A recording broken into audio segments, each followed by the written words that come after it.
হয় নমস্কাৰ, মই ইলিয়াছ দান আৰু আপোনালোকে চাই আছে দি পাব্লিক নিউজ। মই এতিয়া উপস্থিত আছোঁ বৰপেটা জিলাৰ সৰুক্ষেত্ৰী সমষ্টিৰ অন্তৰ্গত কয়াকুছি বজাৰ স্থিত ইউনিক একাডেমীৰ সন্মুখত। আৰু ইয়াতে আজি আজমল ছুপাৰ ফৰ্টিৰ যি এক্সাম, সেই এক্সাম চলি আছে ইতিমধ্যে, আৰু এক্সাম প্ৰায় শেষ হৈছে। এতিয়া ল'ৰা ছোৱালীবিলাক ওলাই আহিব।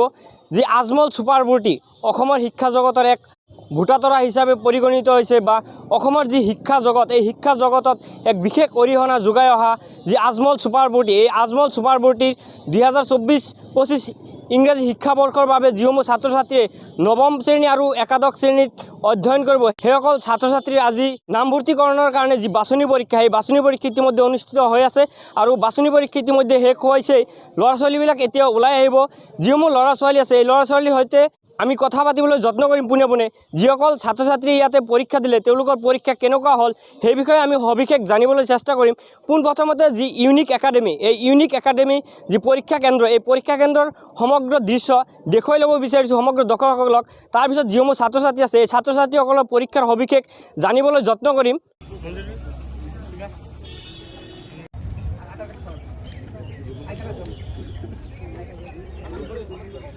ভিতৰত নহয়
প্ৰশ্নবিলাক আহিছিল সহজ গোটেইখিনি কৰিছা?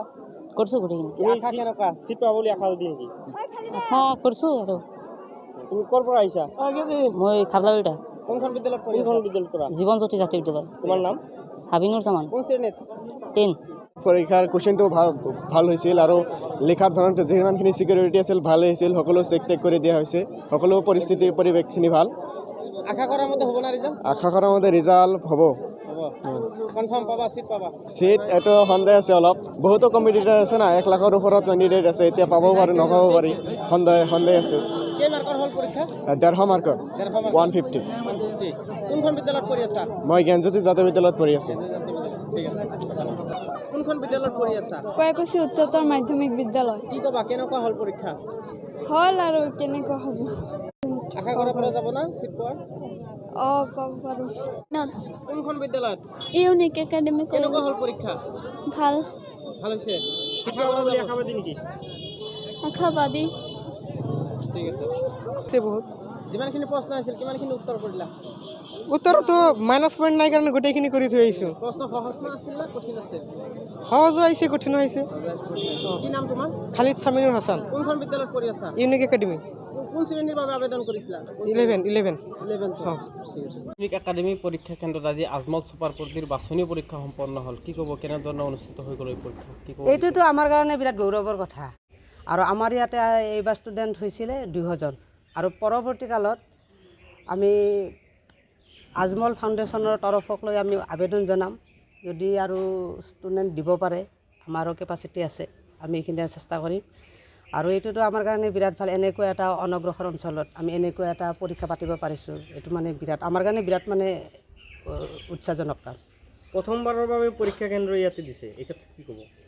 এইটো মই আগতেও কৈছোঁ, মই এতিয়াও ক'লোঁ যে এনেকুৱা এটা অঞ্চলত আমাৰ নিচিনা অনুষ্ঠান এটা দিব পাৰিছে, আমাৰ কাৰণে বিৰাট সৌভাগ্য আৰু আমাৰ বিৰাট আনন্দৰ কথা এটা। বিদ্যালয়ৰ ছাত্ৰ ছাত্ৰীয়ে পৰীক্ষাত অৱতীৰ্ণ হৈছে, কিমান দূৰ আশাবাদী চিট পোৱাৰ ক্ষেত্ৰত? আমিতো 100% আশাবাদী। আমাৰ ইয়াতে যিমানখিনি ল'ৰা ছোৱালী উপস্থিত আছে গোটেইবিলাকে কৰিছে, যিখিনি আছে 200 ল'ৰা ছোৱালীৰ ভিতৰত 160% আছে ন ছাৰ? 160ৰ ভিতৰত মই আশা কৰোঁ মানে পাবই লাগে গোটেইখিনি, নাপালেও 75% পাব। যি আপুনি পৰীক্ষা নিয়ন্ত্ৰক হিচাপে আহিছিল, কেনেধৰণৰ অনুষ্ঠিত হ'ল পৰীক্ষাৰ, কোনো ধৰণৰ সুবিধা অসুবিধা? হয়, মই অবজাৰ্ভাৰ হিচাপে ইউনিক একাডেমি কয়াকুছিত আহিছিলোঁ। খুব সুন্দৰকৈ পৰিপাটিকৈ চলাইছে IC বাইদেৱে, আৰু লগতে ইনভিজিলেটৰ আৰু ষ্টাফে খুব ধুনীয়াকৈ সুন্দৰকৈ পৰীক্ষাখন অনুষ্ঠিত কৰিছে। অনাগত দিনত আকৌ হয়তো second phase third phase exam হ'ব, নিশ্চয় ইয়াতে অনুষ্ঠিত হ'ব এক্সাম। খুব সুন্দৰ হৈছে। পৰীক্ষক নিয়ন্ত্ৰকে জনোৱা মতে এই যি ইউনিক একাডেমীৰ যি পৰীক্ষা কেন্দ্ৰ আছিল, এই পৰীক্ষা কেন্দ্ৰত নিয়াৰিকৈ কটকটীয়া নিৰাপত্তা বেষ্টনীৰ মাজেৰে যি আজমল ছুপাৰ 40ৰ বাছনি পৰীক্ষা অনুষ্ঠিত হৈ গ'ল, এক সুন্দৰভাৱে হৈ যোৱা জনাইছে ইতিমধ্যে। ইয়াৰ পূৰ্বেও যি ইউনিক একাডেমী, এই ইউনিক একাডেমীত অষ্টম কয়াকুছি গ্ৰন্থ আৰু বাণিজ্য মেলাৰ পৰা যি শৈক্ষিক প্ৰতিভা পৰীক্ষা অনুষ্ঠিত কৰিছিল, সেই পৰীক্ষাৰো কেন্দ্ৰ দিয়া হৈছিল। সেই পৰীক্ষাটো সুকলমে অনুষ্ঠিত কৰিবলৈ সক্ষম হৈছিল যি ইউনিক একাডেমী।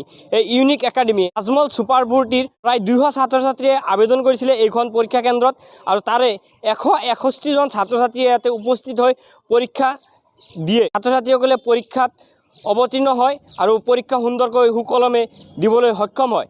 আৰু যি আজমল ছুপাৰ 40 ক'বলৈ গ'লে ক'ব লাগিব যে যি অসমৰ যি শিক্ষা জগত, এই শিক্ষা জগতৰ এক বিশেষ ভূমিকা পালন কৰি আহিছে আজমল ছুপাৰ 40-এ।